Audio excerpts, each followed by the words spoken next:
Bismillahirrahmanirrahim. Assalamualaikum warahmatullahi taala wabarakatuh. Jadi insya-Allah pada hari ini saya ingin kongsi sedikit pembacaan saya dalam sebuah buku yang bertajuk Tazkiyatun Nafs, daripada tajuk yang ke-10 iaitu tentang tawakal.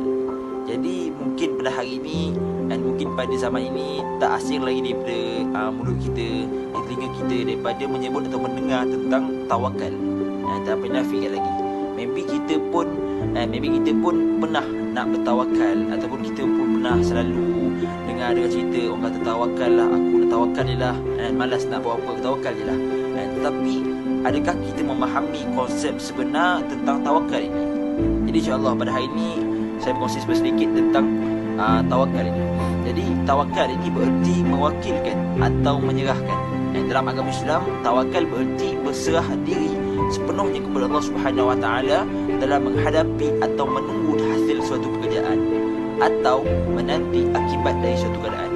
Jadi kalau kita dalam Imam Al-Ghazali merumuskan definisi tawakal sebagai tawakal ni ialah menyandarkan kepada Allah Subhanahu Wa Taala tatkala menghadapi suatu kepentingan, bersandar kepadanya dalam waktu kesukaran, teguh hati tatkala ditimpa bencana, disertai jiwa yang tenang dan hati yang tentram. Kalau menurut Abu Zakaria Ansari, tawakal ialah keteguhan hati dalam menyerahkan urusan kepada orang lain. Sifat yang demikian itulah yang terjadi sesudahnya timbul rasa percaya kepada orang yang diserah urusan tadi. Artinya ia betul-betul mempunyai sifat amanah, iaitu terpercaya terhadap apa yang diamanahkan dan ia dapat memberikan rasa aman terhadap orang yang memberikan amanah tersebut. Jadi secara umumnya tawakal adalah satu sikap mental seorang yang merupakan hasil dari keyakinan yang kuat kepada Allah Subhanahu Wa Taala. Kerana dalam tauhid ia diajar agar meyakini bahawa hanya Allah Subhanahu Wa Taala yang menciptakan segala-galanya, dan pengetahuan yang maha luas, Dia yang menguasai dan mengatur alam semesta ini. Jadi keyakinan inilah yang mendorongnya untuk menyerahkan segala persoalan ini kepada Allah Subhanahu Wa Taala saja. Hatinya tenang dan tenteram serta tidak ada sebarang pun rasa kecurigaan, kerana Allah Subhanahu Wa Taala ini Maha tahu dan Maha bijaksana. Allah Subhanahu Wa Taala berfirman dalam surah Talaq ayat yang kedua dan ketiga, di mana bermaksud, dan barang siapa bertakwa kepada Allah Subhanahu Wa Taala dan percaya dia menjadikan baginya jalan keluar dan memberi dia rezeki dari arah yang tidak disangka-sangka, dan barang siapa bertawakal kepada Allah Subhanahu Wa Taala maka dia itu cukup baginya. Jadi barang siapa yang mewujudkan takwa dan tawakal ini, ia akan menggapai seluruh kebaikan diri dan dunianya.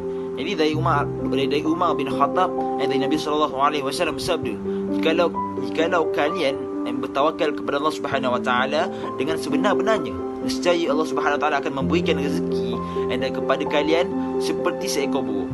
Dan pagi-pagi ia akan pergi dalam keadaan lapar dan pulang pada petang hari dalam keadaan kenyang.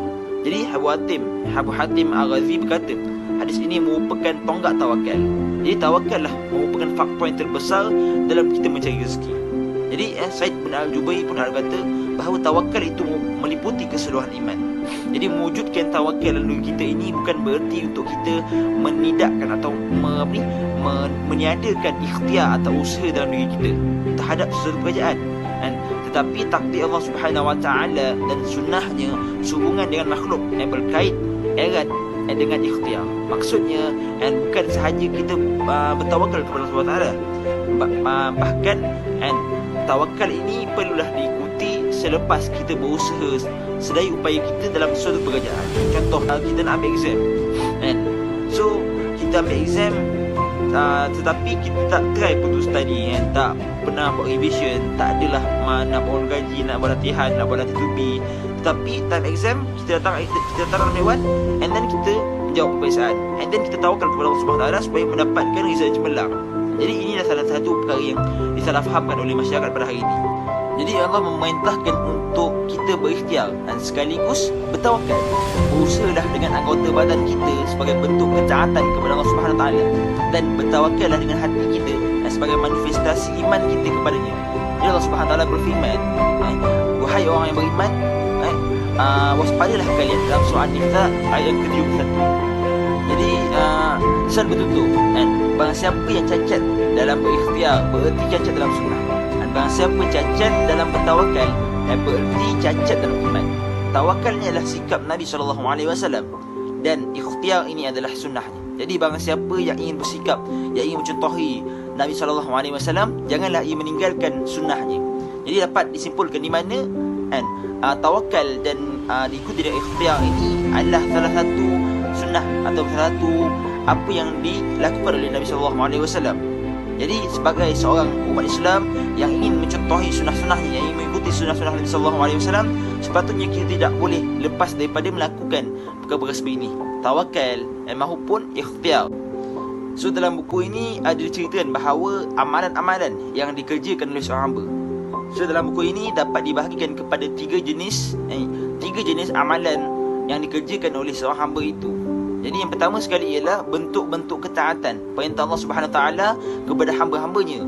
Jadi hal mana Allah Subhanahu Taala ini menjadikan sebagai sebab keselamatan diri mereka daripada neraka dan masuk ke syurga. Jadi ini harus dikerjakan sambil bertawakal kepada Allah Subhanahu Taala dan memohon pertolongan kepadanya. Sesungguhnya seorang hamba itu tidak mempunyai daya daripada kekuatan kepadanya, kita tahu. Jadi apa yang dikehendaki oleh Allah Subhanahu Taala yang terjadi pasti akan terjadi, dan apa yang dikehendaki oleh Allah Subhanahu Wa Taala tidak terjadi pasti tidak akan terjadi. Jadi barang siapa yang terleka daripada salah satu kewajipannya, berhaklah untuk mendapat hukuman di dunia dan di akhirat.